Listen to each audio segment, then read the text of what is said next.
এই বাবু সিলটির নাম নীরা। সে অনেক ছোট, তাই কৌতূহল ভরা চোখে যা দেখে তা অনুকরণ করে, পাখিদের মতো তার পাখনা দিয়ে পানিতে ঝাপটা মারে।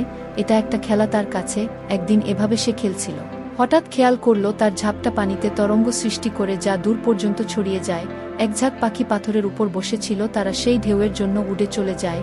কিনারায় মাছেরা খেলেছিল, তারাও ভয় পেয়ে লুকিয়ে পড়েছে। এ দৃশ্য নীরার মন খারাপ করে দিয়েছে। সে কিন্তু তাদের ভয় দেখাতে চায়নি। তাই নীরা আলতো করে ঝাপটা মারা শিখল। তখন দেখল তা সুন্দর করে গোল হয়ে ঢেউ হয়, কিন্তু অতটা জোর নেই। রোদের মধ্যে তা ঝলমলে পথের সৃষ্টি করে, যা দেখতে পাখিরা উড়ে চলে আসে। মাছেরাও তার চারপাশে ঘুরে বেড়ায়। নীরা খুশি হয়। তার এই আলতো খেলায় অনেকের উপকার হয় যা সে জানে না।